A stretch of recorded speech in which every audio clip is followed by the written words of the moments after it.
Next thing you know, they're all over the place. John from Toronto, Ontario.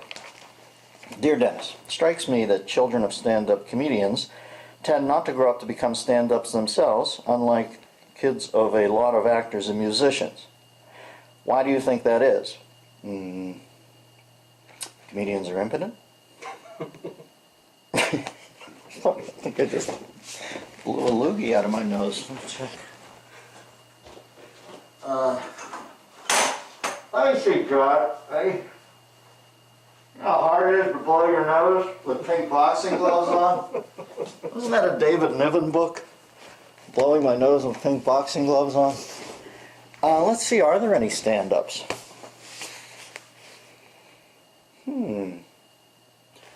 That's a pretty interesting take. I know Pauly Shore and Sammy, but that's about it. I can't think of any other ones. I think it's, I'll be honest with you, not great actors. I think it's obviously hard to do that, to be a vessel like, Hanks and Jimmy Stewart, the greats. But just acting, like TV acting or regular acting, I think it's easier to be an actor than it is a stand-up comedian. I'm not trying to be arrogant. I'm just saying stand-up is a brutal business. I know some people who I'm surprised can, walk and chew gum. Or, I'm not trying to be mean, but you look at somebody like Megan Fox, and she's been in a few films that have made $1 billion worldwide, those Transformer things, I don't sense that she's a genius. Stand-up involves some sort of smarts. It's just, you don't get a second take on it for the most part.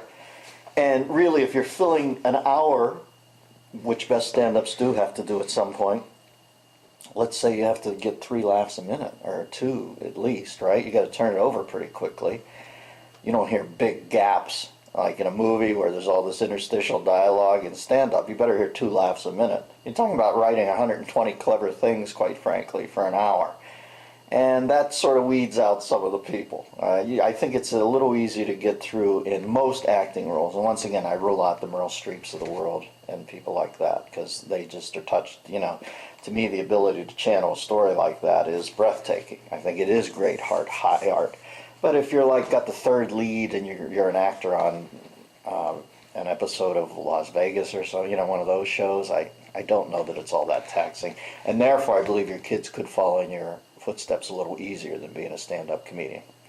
Plus, stand-up, it's just hard. I think maybe kids watch their old man go out on the road so many times that they go, I don't want to do that, because you're always heading out a door. I remember Kevin Nealon once told me, it was my favorite thing, he said, you're going out on the road too much when you're packing dirty clothing.